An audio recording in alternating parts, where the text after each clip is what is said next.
Hello everyone. So here I am Anshulika, that is Advocate Anshulika. तो बहुत समय हो गया था, पहली बात तो कि मैंने कोई भी अभी तक डिवोर्स प्ली से रिलेटेड एक भी वर्डिक्ट नहीं शेयर किया है. नाउ हम डे टू डे लाइफ में देखते हैं कि बहुत सारे ऐसे केसेस आते हैं जहाँ पे डिवोर्स के लिए फाइल किया जाता है, आइदर फ्रॉम हस्बैंड्स एंड या फिर वाइफ की साइड से, या फिर वाइफ की साइड से ये अपील रहती है कि उनके ऊपर अत्याचार हो रहा है. तो आज का यही एक केस है जो मैं आपसे डिस्कस करूँगी क्लियरली कि अगर आप बहुत समय तक एक हस्बैंड एंड वाइफ एक दूसरे से दूर रहते हैं, दैट अमाउंट्स टू क्रूएलिटी. तो वो क्रूएलिटी के अंडर आता है. आप शादीशुदा हैं, स्टिल आप साथ में नहीं रह रहे हैं, तो क्रूएलिटी के अंडर ये पर्टिकुलर केस आता है and it's a part of cruelty as well. तो आज का डिस्कशन इसी पे बेस्ड है. सो लेट्स अंडरस्टैंड कि क्रूएलिटी जो है वो सिर्फ फिजिकल वे में नहीं होती है, it also came as mental cruelty. मतलब कि फिजिकली ही वायलेंस नहीं होता है या क्रूअल नहीं हो सकता है इंसान, मेंटली भी कुछ चीज़ों से सामने वाला परेशान हो सकता है. लाइक फॉर एग्जाम्पल कि अगर आपने फॉल्स एलिगेशंस लगाए हैं किसी पे, तो वो उस एलिगेशंस को सुन के या फिर जो आप कह रहे हो सामने वाले को लेके, उससे भी सामने वाला इफेक्ट होता है and it is a part of cruelty, that is mental cruelty. So let's start with our today's discussion that is based on a divorce plea. So stay tune with me and don't miss this complete video. Do watch the complete video till the end to know what is the outcome of this particular judgment and the order.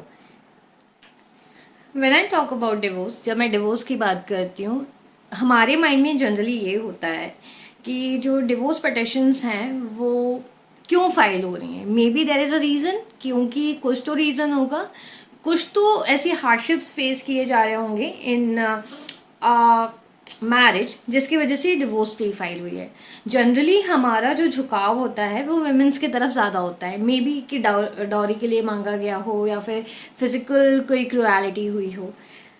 हम जो पूरे हमारे जो story होती है वो revolve करती है वुमेन्स के around. But this is the case where Allahabad high court has noted that a long duration और पीरियड ऑफ सेपरेशन, जब एक हस्बैंड एंड वाइफ साथ में नहीं रह रहे हैं, तो it stage for mental cruelty. तो यहाँ पे इलाहाबाद हाई कोर्ट ने कहा है कि ये एक तरीके की क्रूएलिटी है जो कि मेंटली सामने वाला बेयर कर रहा है. तो एक सेटल लॉ है. सेटल लॉ क्या कहता है कि cruelty can be in any form. It can be physical, it can be mental. So one of the form of cruelty is mental cruelty. अब मेंटल क्रूएलिटी क्या है? फॉल्स एलिगेशंस कि आपने सामने वाले को इस चीज़ से प्रताड़ित किया है, आपने दहेज मांगा है, आपने फिजिकली टॉर्चर किया है. So these are some allegations जो कि सामने वाले को मेंटली टॉर्चर करते हैं. फॉर एग्जाम्पल, एक ऐसा ही केस है इलाहाबाद हाई कोर्ट का. तो हस्बैंड ने लर्नेड लो कोर्ट में डिवोर्स पिटिशन फाइल की थी, राइट. वहाँ पे जो इम्प्यून ऑर्डर आया उसको चैलेंज किया वाइफ ने in the high court, that is Allahabad high court. Allahabad high court में जो विमेंस के एलिगेशंस थे वो ये थे कि हस्बैंड का एक्स्ट्रा मैरिटल अफेयर है, फर्स्ट थिंग. सेकेंड थिंग, उन्होंने डाउरी की मांग की है 20 लाख रुपए. उनके साथ फिजिकल टॉर्चर हुआ है, उन्हें बीटअप किया गया है. ये सारे एलिगेशंस थे इन her appeal that is in front of the high court in Allahabad. तो ये सारे जो उन्होंने पॉइंट्स रखे थे. मैरिज जो हुई थी दोनों कपल की वो हुई थी 2002 में, राइट. हस्बैंड बाहर से फिर उन्होंने हनीमून के लिए वो डलहौजी गए. I'll explain you the previous facts जिससे कि आपको समझ में आए कि ये केस स्टडी कैसे इंटर रिलेट कर रही है, कैसे मेंटल क्रूएलिटी को ये डिपिक्ट कर रही है. वो डलहौजी गए, it was all fine. After coming from the honeymoon जो वाइफ थी वो अपने मदर के घर गई, ठीक है. हस्बैंड उन्होंने अपनी जॉब रिट्रीव की. आफ्टर सम टाइम वेमेन जो वाइफ थी उन्होंने भी एक जॉब में वो भोपाल गई, but they were living separately. फिर थोड़े समय बाद हस्बैंड को मुंबई शिफ्ट होना पड़ा. अपनी जॉब को छोड़ के विमेन भी, वाइफ जो थी उन्होंने भी जब अपनी जॉब छोड़ के 2004 से लेकर 2005 तक उनके साथ रही for a very short period. थोड़े समय बाद फिर वो वहां से अपनी मदर के घर चली गई। Now at her mother's home husband को ये न्यूज़ मिली कि उनका मिसकैरेज हो गया मदर इन लॉ के थ्रू। मतलब जो लड़की की वाइफ है या जो उनकी वाइफ की माँ है उनके थ्रू ये पता चला कि उनका मिसकैरेज हो गया, right. But there is a fact that उनकी ओवरी जो थी वो रिमूव की गई थी 1999, ठीक है। तो ओवरी रिमूव की थी, जो कि इसमें उन्होंने फैक्ट क्लियरली मेंशन नहीं किया था, वाइफ के द्वारा ये मेंशन नहीं था। तो उन दोनों की वेडलॉक से कोई भी चाइल्ड नहीं था, that is a proven fact. अब जो डिसीजन था लोअर लर्नेड कोर्ट का वो आया हस्बैंड के फेवर में, as he has filed for divorce, right. क्योंकि शादी के बाद वो साथ में रहे ही नहीं काफ़ी लंबे पीरियड तक। उस इम्प्यून ऑर्डर को चैलेंज किया था वाइफ ने इलाहाबाद हाई कोर्ट में। वहाँ पे जो एलिगेशंस लगाए गए थे, जो कि मैंने आपको बताया कि extra marital affairs, that she doesn't want to live without him और some everything that has been put forward by her. Cruelty हुई है, डिजर्शन हुआ है, कंसिलिएशन के लिए उन्होंने ट्राई किया बट नहीं हुआ है। बट जब इलाहाबाद हाई कोर्ट ने इस चीज़ को एनालाइज किया कि अगर आपके साथ क्रुएलिटी हुई थी तो क्या आपने कोई एफआईआर की थी? No, it was absent over there. Extra marital affair के बारे में उन्होंने बोला कि उनकी कॉलीग के साथ उनके एक्स्ट्रा मैरिटल अफेयर, उनके फ्रेंड के साथ उनके एक्स्ट्रा मैरिटल अफेयर हैं, उस चीज़ को एनालाइज किया, it was also not proven.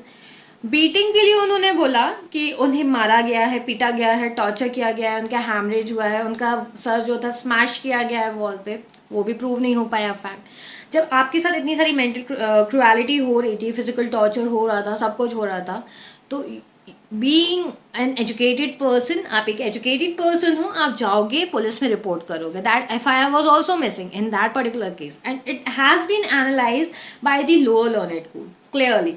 That has been the proven fact that it has been clearly.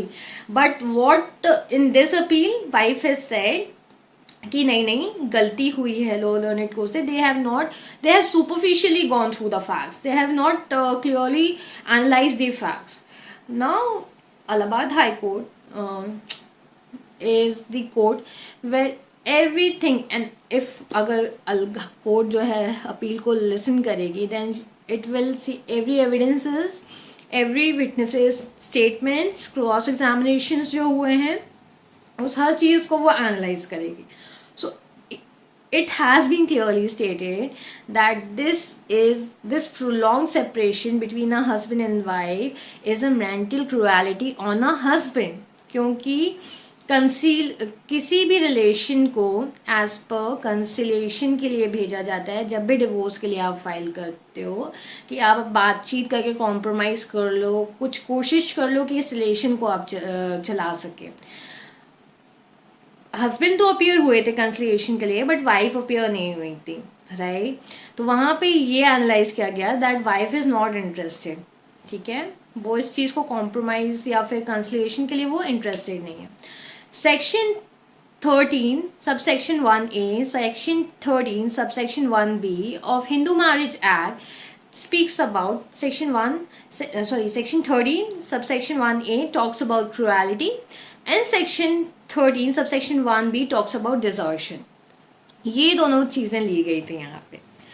जब आप क्रुएलिटी की बात कर रहे हो, सब चीज़ की बात कर रहे हो, अपलांट अगर वाइफ है in the high court, respondent husband है, तो कोर्ट ने एनालाइज किया कि जो मेंटल क्रुएलिटी हुई है वो हस्बैंड के साथ हुई है।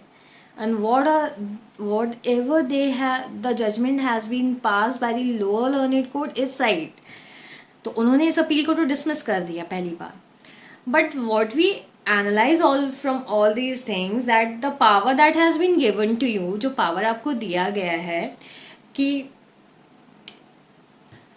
अगर आपके साथ क्रुएलिटी हो रही है, अगर आप इतने सेपरेटेड 13 ईयर्स के सेपरेशन में आप रह रहे हो, 2002 से आपकी शादी हुई है और आप इतने लंबे समय तक मतलब एक जो हस्बैंड एंड वाइफ का रिलेशन होता है वैसे इस्टेब्लिश नहीं कर पाए हो, सो इतना प्रोलॉन्ग सेपरेशन एक मेंटल क्रुएलिटी है for a husband.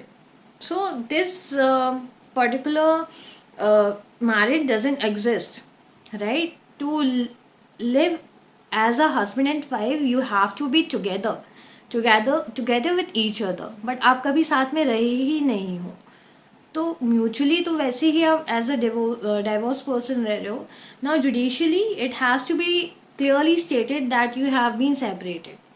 So these are the things that Allahabad High Court has analyzed.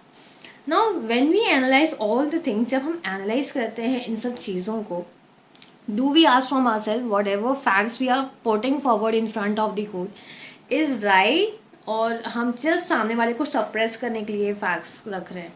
अगर आपको लॉ में ये सारे बेनिफिट्स दिए हैं, या लाइक फॉर एग्जांपल अगर आपको 498A का एक आपके पास पावर है विमेंस के हाथ में, so you can not miss use that, right. You use it in a proper way. अगर आप अपनी मैरिज को कंसाइल करना चाहते हैं कि वो बचे, तो you have to appear in that जब आपको समय दिया गया था.